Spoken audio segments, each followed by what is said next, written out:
Bienvenue dans Aparté. Le podcast de l'innovation dans les médias.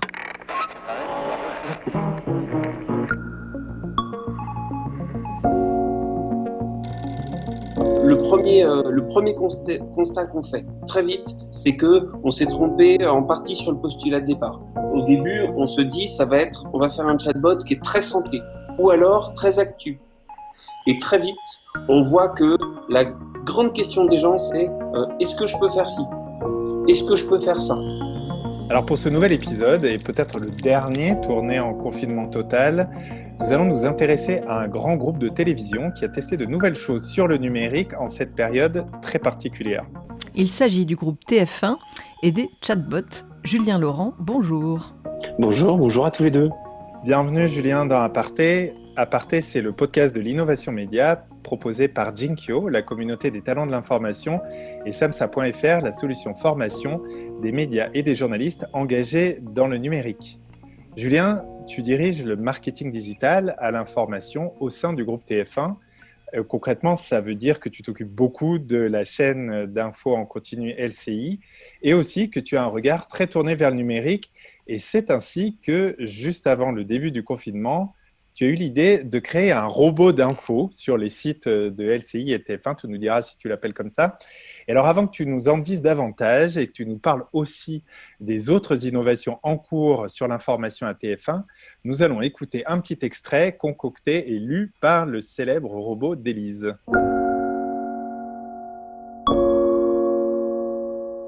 Votre question concerne votre quotidien.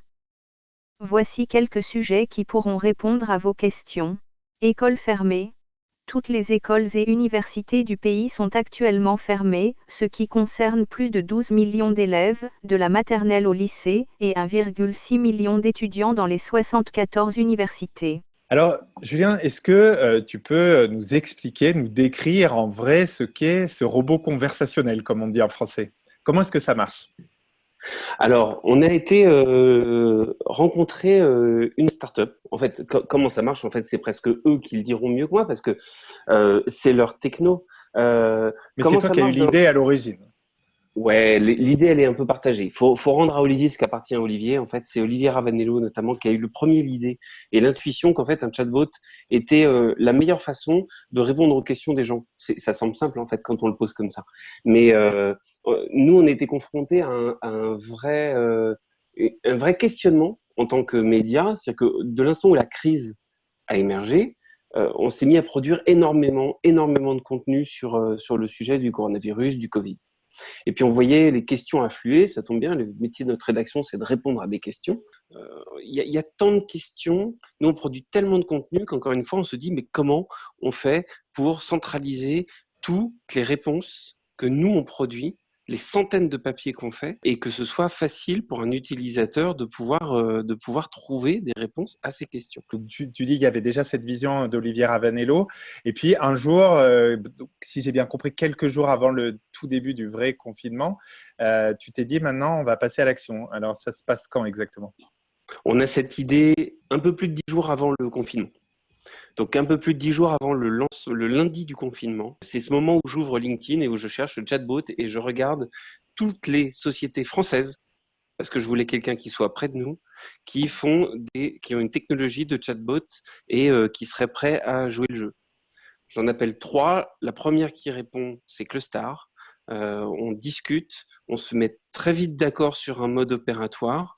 On se dit, c'est une mission, vraiment une task force. Il y a un enjeu d'abord citoyen. Donc, on met en commun nos moyens, on met des gens chez nous, des gens chez eux, et on les met dans une pièce le lendemain. Et en 4 jours et demi, on tombe une première version du chatbot qui sort le lundi du confinement. Ok, donc vous êtes allé vraiment super vite et du coup, ça veut dire que vous avez dû recenser dans le même temps, en gros, les questions auxquelles il allait falloir répondre et les réponses que vous pouviez apporter. Donc, comment vous avez, on va dire, à l'entrée et à la sortie de ce système, comment vous avez opéré? C'est un exercice qui est vraiment hyper intéressant à faire parce que, en fait, on part d'un corpus de contenu. Nous, on avait produit déjà plusieurs centaines d'articles et dans chacun de ces articles, il y a forcément des éléments de réponse. Sauf que il y a bien un premier enjeu, c'est un chatbot, ça répond de façon synthétique. Ça ne sort pas 1400 signes de réponse à un utilisateur. Donc, il a fallu rouvrir tous nos contenus, identifier à l'intérieur de ces contenus quels éléments de réponse on pourrait y trouver, pour quelles questions. Et ensuite, il a fallu synthétiser ces éléments de réponse pour les associer aux articles qui permettent, si l'utilisateur veut creuser sa réponse, d'aller plus loin. Ça a été le premier travail. Le deuxième travail, ça a été de chercher des experts chez nous. Et le premier expert qu'on a été chercher, c'est le docteur Gérald Kerziek. Gérald Kerziek, c'est notre expert santé, médecin urgentiste, référent sur le domaine. Et il avait déjà écrit un corpus de 50 éléments d'information qui sont 50, on va dire, éléments de vérité, de santé qu'on savait à ce moment-là autour du coronavirus. Si je tousse, est-ce que j'ai le coronavirus ? Est-ce que quand j'ai de la fièvre pendant 3 jours et pas de goût, j'ai le coronavirus ? Voilà, vraiment des sujets très santé. Donc, l'ensemble de nos articles, le travail qu'on fait de rétro-conception du contenu sur la base de ce qu'on a fait, les questions et les réponses d'un expert, et en plus, tout ce que la documentation officielle pouvait commencer à produire, notamment le site du ministère de la Santé qui commençait à poser des éléments d'information. Tout ça nous a donné un premier corpus, on va dire, de 150, 200 éléments de contenu qu'on avait classifiés nous-mêmes en 5 grands ensembles. Et c'est ça qu'on a injecté dans la première version du bot. Et alors ce bot, il se trouvait où ? Ce bot, il s'est trouvé sur le site lci.fr, donc on l'a publié à 2 endroits. On a fait ce choix de le publier sur les vraiment 2 carrefours, le premier étant la page d'accueil, et on le publie sur quand même une page dédiée qui s'appelle lci.fr/question-coronavirus pour des questions de référencement. Et d'ailleurs, vous avez assez rapidement commencé à l'utiliser à l'antenne. Tu parlais de l'antenne. Est-ce que c'est quelque chose qui est venu dès le départ dans le dispositif ou est-ce que c'est quand même pas quelque chose qui est plutôt web à la base et donc du coup tu parlais de juste peut-être des renvois. Comment ça a fonctionné les deux ? C'est un dispositif qui est totalement web à la base. En fait, c'est l'équipe digitale de l'info de TF1 qui se saisit d'une nouvelle forme d'écriture et d'une nouvelle forme d'ergonomie de l'information. Mais en fait, à ce moment-là, la rédaction, les rédactions antennes, évidemment, elles regardent ça, elles sont en quête de contenu, elles y voient vraiment effectivement une bonne idée, et très vite, sur lci.fr, on a Gérald Kerziek qui est embarqué dans l'aventure, qui en parle sur l'antenne d'lci.fr, et puis on commence à voir que ça marche. Puisque ça marche et que c'est satisfaisant, on a la rédaction du JT de 20h qui prend le sujet et qui fait effectivement un renvoi au jour 3, c'est-à-dire 3 jours après le lancement du chatbot, il y avait une première annonce au JT de 20h qui renvoyait les gens sur lci.fr pour regarder et utiliser ce chatbot. Un élément quand même important à préciser, c'est que en fait, la rédaction digitale chez nous, elle est à la fois au service et en complément de la chaîne LCI, mais elle est aussi au service et en complément de la chaîne TF1 et donc des JT. Ce qui crée le fait que et les antennes d'LCI et les JT ont repris le dispositif. Alors, est-ce que tu peux nous dire comment tout ça a évolué techniquement ? Parce qu'on imagine qu'avec la quantité de données qui sont apparues, vous avez fait évoluer tout ça. Ouais, alors ça évolue. En fait, ça évolue surtout éditorialement, pas tant techniquement. C'est-à-dire que la technique, c'est un excellent exemple d'une technique qui se met au service d'un contenu. Très vite, en fait, on atteint le premier seuil critique pour que les moteurs d'intelligence de la solution de Clostar se mettent à fonctionner. Le premier seuil, c'est 25 000 questions.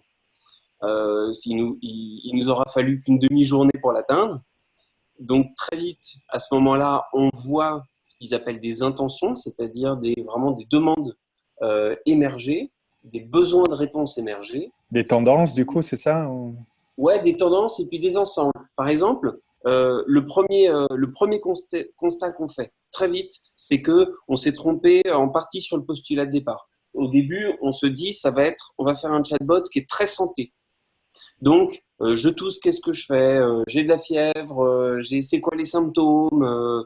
ou alors très actu. Où en est la propagation, où en est la diffusion, etc. Donc on a un peu ces deux grands axes au départ.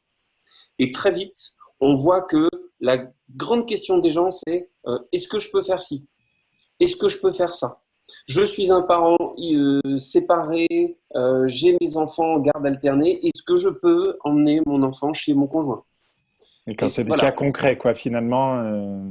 Ouais, hyper concret. Et là, tout d'un coup, c'est génial parce que d'abord, on a un baromètre des tensions de la société qui est extraordinaire. On voit toutes les questions que se posent les gens et on se rend compte que c'est des questions pratiques beaucoup plus que les questions de santé. Ça veut dire que très vite, nous, il faut qu'on aille chercher des réponses à ces questions. Et donc, on a un comité tous les jours de l'équipe projet qui analyse les 5 grandes nouvelles intentions qui apparaissent, qui regarde un peu les tendances et qui réajuste le dispositif éditorial à l'intérieur du chatbot pour qu'il soit de plus en plus performant. On le fait à ce point tous les jours qu'au début, on avait prévu de l'appeler version 1, version 1.1, 1.2, 1.3. Après, on a arrêté, puis on a dit que ce dispositif, il était mis à jour tous les jours, de façon à apporter des bonnes réponses, parce qu'en fait, on faisait plus d'une mise à jour tous les jours. Mais ça veut dire que là-dessus, toi, tu as bossé aussi avec la rédaction, parce que moi, ce que j'entends là-dedans, c'est peut-être que les journalistes étaient partis sur les mauvais sujets aussi à la base, et en tout cas, pas les mauvais sujets, mais avaient peut-être besoin de réorienter leur travail vers d'autres choses qu'ils n'avaient pas forcément en tête au départ. Alors, nous, dans les métiers du marketing digital, dans l'info, on essaie d'avoir comme bonne habitude de jamais faire les trucs contre la rédac ou en dépit de la rédac. Donc, on a toujours besoin, évidemment, de la rédac. C'est elle qui fait le contenu et elle est fondamentale. Donc, non, la rédac s'est pas trompée. On a juste apporté un outil supplémentaire à la rédac pour avoir un peu plus raison. Dans l'équipe projet, on a évidemment une personne de la rédac qui travaille à côté d'un chef de projet dans mon équipe. Et c'est ce binôme chez nous qui va constituer l'équipe LCI. Quand Oui, je dis une donc personne de ça la veut dire que rédac, ça a pu aider aussi la rédac à faire des sujets auxquels ils n'auraient peut-être pas pensé. exactement. La journaliste qui est là dès le départ et ensuite ceux qui vont prendre le relais parce qu'il faut tenir sur 7 jours, en fait, ils se font l'écho ensuite en conf de rédac, dans les discussions de ce qu'ils voient dans le chatbot, évidemment. Dans la communication au sujet du chatbot, j'ai l'impression que vous n'avez pas trop employé le terme chatbot. Non. Vous avez appelé ça comment? On a appelé ça, tu as raison, on s'est beaucoup posé la question, on a appelé ça un assistant virtuel. D'accord, parce que chatbot, ça fait peur. Les gens, à votre avis, ne savaient pas ce que c'était? Ouais, exactement. Là, on est face à une crise qui concerne à peu près 100% de la société française, donc on essaie de faire en sorte d'avoir un mot que le maximum de gens vont comprendre. Alors, ce qui est paradoxal, je trouve aussi, qui est intéressant, c'est cette crise clairement a amené beaucoup de médias à renforcer l'interactivité. Parce qu'on a senti ce besoin justement de répondre aux questions et d'être en totale interactivité avec les audiences. Et c'est étonnant que finalement un chatbot puisse être la solution à cette interactivité, puisque c'est un robot. Oui. Qu'est-ce que finalement ça a pu apporter de renforcement entre l'audience et la marque LCI ou la marque TF1? En fait, c'est dur de répondre à ta question, parce qu'il y a deux questions dans la question. Il y a le renforcement du lien entre nous, médias, et les gens, et puis il y a pourquoi un robot. Alors, on va d'abord répondre à pourquoi un robot. La première, c'est que s'il fallait répondre à 400 000 personnes aujourd'hui, c'est un peu difficile à faire avec le staff d'une rédaction digitale. Ça, c'est le premier élément. Et ensuite, qu'est-ce que ça apporte? En fait, moi, je trouve que ça apporte beaucoup.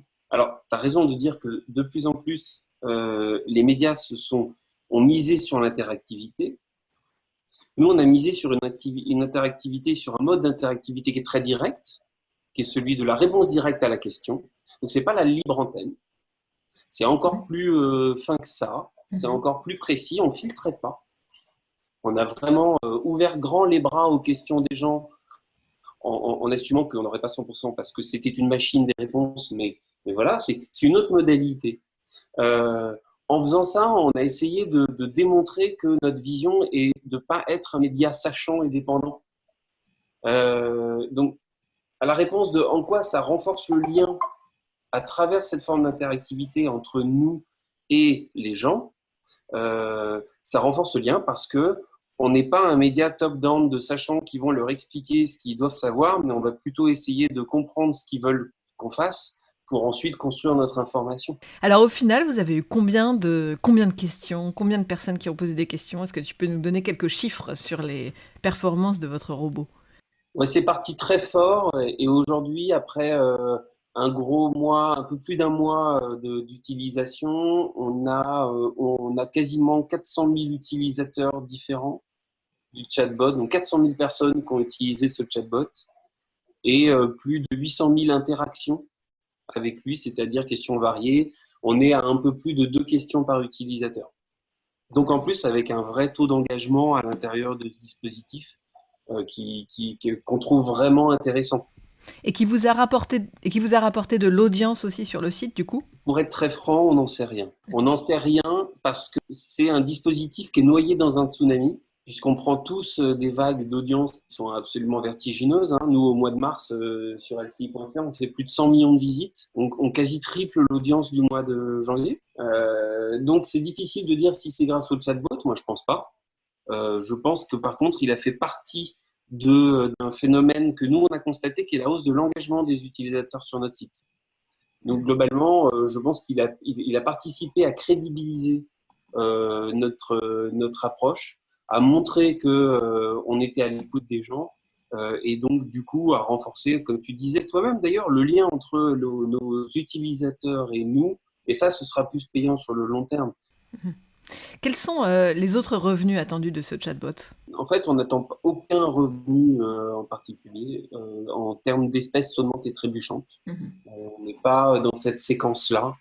En revanche, encore une fois, on veut petit à petit démontrer que notre ambition est d'être un média d'écoute et d'être un média digital qui est à l'écoute du pouls de la société et des gens. Et si ce dispositif contribue fortement à le faire comprendre et que c'est une pierre, une marche dans un escalier qui doit nous amener à ce que l'ensemble de l'information du groupe TF1 ait cette résonance-là dans l'oreille des gens, c'est déjà pas mal payé. Ça veut dire que vous comptez le décliner, que vous comptez le faire prendre, parce que tu parlais d'une séquence, c'est-à-dire qu'après, il y aura d'autres séquences. On voit notamment que vous avez déjà ouvert une fenêtre en utilisant ce chatbot aussi sur Doctissimo. C'est quoi la vision de long terme pour le groupe TF1 que tu as sur ce sujet? Sur le sujet du chatbot en particulier, je pense que ce qu'on a réussi à montrer, c'est que c'était un excellent outil pour gérer un sujet relativement vertical dans un contexte de crise. C'est déjà pas mal. On a réussi, tu parlais d'Octissimo, à embarquer nos cousins de Doctissimo, puisque ça mérite un petit aparté. Doctissimo est un cousin d'LCI.fr dans la mesure où Doctissimo appartient au groupe Unify, qui lui-même appartient au groupe TF1. Unify, voilà. C'est Marmiton, au féminin, Doctissimo, les etc. numériques, voilà, un certain nombre de sites. C'est la première fois d'ailleurs que vous faisiez ce genre de passerelle entre, on va dire, ces entités d'Unify et l'info du groupe TF1? C'est totalement et absolument la première fois que on arrivait à mettre en place un véritable dispositif commun entre 2 éditeurs de ces 2 groupes-là, qui pourtant effectivement font partie du même groupe, et on en est ravis. C'est une super occasion de le faire. Ça fait un moment qu'on a ouvert et qu'on partage un peu d'expérience, on partage des bonnes pratiques. Typiquement, moi j'ai des équipes qui, sur le SEO, ont ouvert un certain nombre d'échanges, que ce soit côté LCI.fr ou Marmiton, Doctissimo, féminin, etc.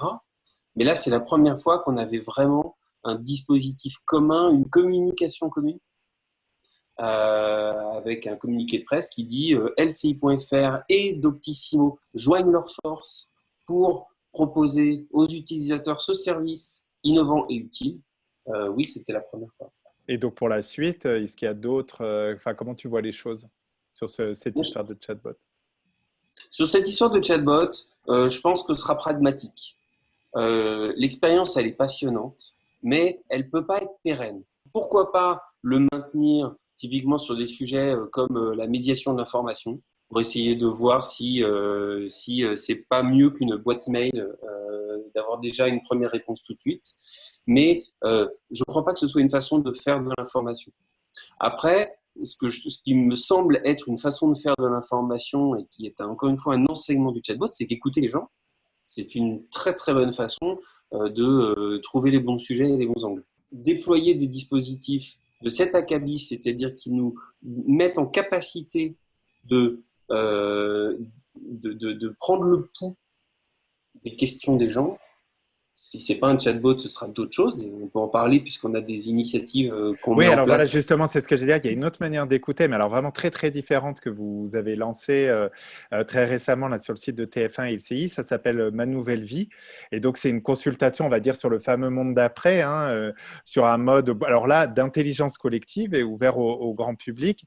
C'est une formule qui rappelle un peu le grand débat. Est-ce que, du coup, là, c'est carrément, donc là, on n'est plus dans le service, mais on a l'impression que c'est une manière pour un média comme TF1 là, de s'impliquer dans la société en créant le dialogue avec le grand public. C'est exactement ça. Quand on est un média et qu'on fait de l'information, on a forcément il y a forcément une dimension citoyenne. Et elle est passionnante à creuser à l'ère effectivement de l'accélération digitale des médias. Ce qu'on met en place, c'est une plateforme qui va permettre aux gens de se projeter et donc de nous projeter dans la vision qu'ils ont du monde d'après. Je dis bien malin ou sans doute, en tout cas très doué, le patron de rédaction qui aura la vista suffisante pour fabriquer le média qu'attendent les gens dans 6 mois. Et ben en fait, nous, on préfère donner la parole aux gens, les laisser s'exprimer. Alors, c'est une approche très civic tech, appliquée aux médias d'information. Donc, on va questionner les gens, puis ensuite, on va les faire écrire, on va les engager véritablement dans de la production de contenu, ce contenu étant de la donnée qui sera retravaillée, recompartimentée, resegmentée, c'est quelque part digérée pour nous donner une trajectoire éditoriale. C'est une plateforme d'échange citoyen qui doit nous guider dans la production du contenu que prendront les gens dans 6 mois. Ben, on va suivre tout ça puisque c'est parti pour quelques semaines. Mais c'est vrai que pour terminer, nous, on avait envie de parler d'un autre sujet. Tu vas comprendre pourquoi ça nous intéresse. Et on a repéré sur ton compte Twitter que tu te décris comme un éleveur de podcasts. Alors, on va d'abord en écouter un extrait. «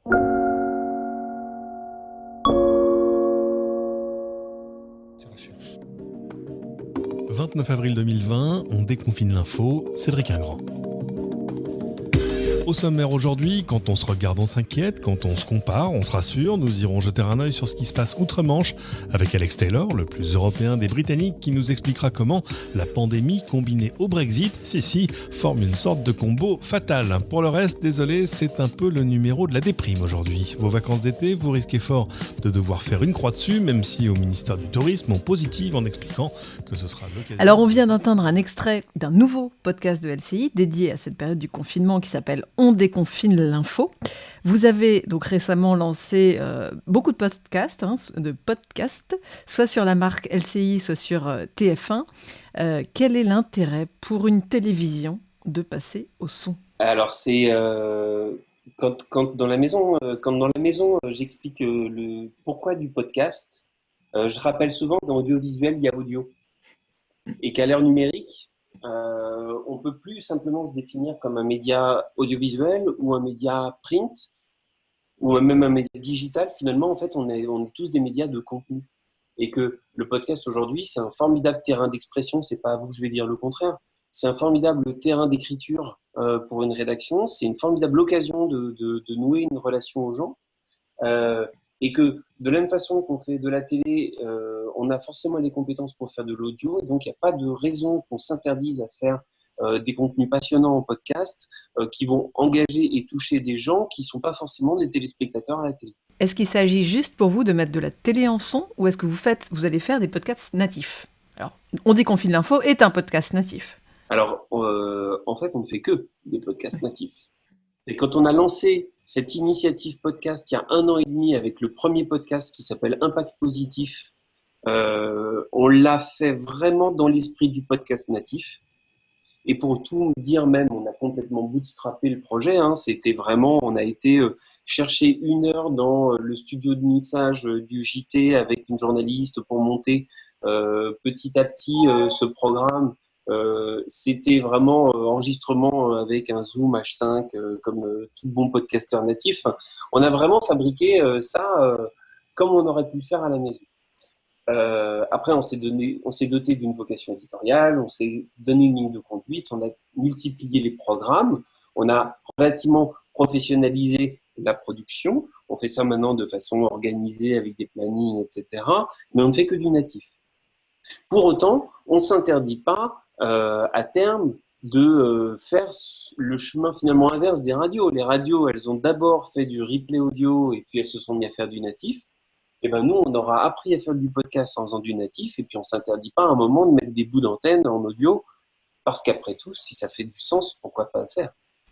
Et alors, est-ce que LCI Audio, LCI Podcast, trouve son audience, justement? Ah oui, on a des vrais... Ce qui est beau dans les podcasts, c'est qu'en fait, ça fait des communautés. Moi, je compare souvent un podcast à un compte... finalement, ce qui se rapproche le plus d'un podcast, c'est un compte Instagram. Et donc, c'est aussi dur à bâtir comme communauté qu'un compte Instagram, mais ça génère le même niveau d'engagement. Sauf que là, en plus, on le fait autour d'un contenu qui est qui est souvent un peu long, un peu fort. Donc nous, on est ravis, on a des communautés qui sont pas... alors, je vais pas vous donner de chiffres de milliards. Aujourd'hui, sur une année, on fait 700 à 800 000 écoutes sur nos podcasts. Bah, c'est plus que nous. Avec, Soyons avec honnêtes. oui, mais avec des niveaux différents. Et après tout, ce qui est très bien, moi, encore une fois, je trouve que le podcast, ça, en plus, ça oblige à se remettre face à un indicateur qu'on a quand même pas mal oublié, c'est l'engagement. Moi, ce qui m'intéresse, je préfère avoir 15 000 auditeurs chaque mois d'impact positif, qui est un beau podcast sur un sujet sur l'écologie, sur la vision du monde, sur ce qu'on appelle changemakers, donc qui fait du bien à la planète, qui fait du bien à la société, et avec un taux d'écoute de 80% par épisode, finalement, ça me va très bien, plutôt que de faire de la vente au kilo qui aura moins de valeur à terme. Et alors, dernière question, quel est le modèle économique que vous choisissez pour les podcasts? Vous allez faire de la publicité? Alors, non, on s'interdit pas, même si l'occasion s'est pas forcément présentée, mais plutôt par des effets de système, parce que TF1 Publicité est avant tout pour le coup une régie audiovisuelle. Même si TF1 Publicité vend les inventaires des Indés Radio, qui est donc un écosystème audio digital. On s'interdit pas, on n'a pas non plus la masse critique pour aujourd'hui être vendu dans des grands packages d'offres. Si un annonceur veut venir sur du sponsoring, sur des choses très ciblées, bien sûr qu'on le fera avec grand plaisir, mais on n'est pas à la chasse à ça pour le moment. On préfère vraiment faire croître les audiences. En revanche, on a travaillé avec des partenaires qui nous ont fait confiance dans ces projets-là pour produire et mettre cette expertise au service de certains partenaires qui voulaient faire du contenu dans leur communication. Et donc, on a produit 3-4 podcasts comme ça pour des tiers. Donc, comme font en fait les grands studios de podcast aujourd'hui, c'est ça, d'aller. Ouais, moi je crois assez au modèle éditeur-producteur. J'aime beaucoup les modèles que peuvent déployer des Great Big Story, par exemple, aux États-Unis, qui finalement n'est pas très très très loin de cette approche-là. En tout cas, ils produisent un contenu singulier, ils développent une patte. Ensuite, ils vendent la possibilité à des marques de s'associer à ces contenus-là pour quelque part les coproduire. À partir du moment où ça galvaude pas le contenu, pourquoi pas? Et puis surtout, en fait, ils produisent du contenu à la manière d'eux. Et je trouve ça très sain. Ben, merci beaucoup, Julien, d'avoir répondu à notre invitation, de nous avoir rendu visite virtuellement. On aura peut-être entendu 2-3 petits effets sonores qui sont liés au confinement, et ça permet de prouver qu'on était vraiment bien confinés. Donc, merci beaucoup, Julien, en tout cas. On Je espère trouve que la distanciation sociale a été parfaitement respectée. Voilà. Il Et en faut tout dire cas, voilà, distanciation physique, pas physique, sociale. voilà, c'est ça, parce que socialement, on reste très liés, et puis on a trouvé que c'était très intéressant d'échanger avec toi. Ouais. Alors, d'ailleurs, si vous aimez Aparté, parlez-en autour de vous, puisqu'effectivement, c'est important, comme disait Julien, de le faire connaître et de le faire savoir, c'est des communautés. Vous pouvez aussi tout simplement mettre des étoiles sur Apple Podcast et des commentaires sur vos plateformes préférées. C'est important, voilà, de nous faire découvrir. Surtout, abonnez-vous. On rappelle que vous pouvez écouter toutes les semaines un acteur des médias qui nous offre un retour d'expérience sur une ou plusieurs innovations. Et nous sommes d'ailleurs très à l'écoute de vos idées d'invités. Encore merci, Julien Laurent. À très bientôt dans Aparté. Salut Jean-Baptiste. Salut Élise. Vous venez d'écouter Aparté, le podcast de l'innovation éditoriale. Qui vous est proposé par Jinkyo, la communauté des talents de l'information. Et samsa.fr, la solution formation des médias et journalistes engagés dans le numérique. Un podcast créé par Élise Colette et Jean-Baptiste Diebold. Design graphique Benjamin Leble. Communication Laurie Lejeune. Générique et habillage sonore Boris Leble.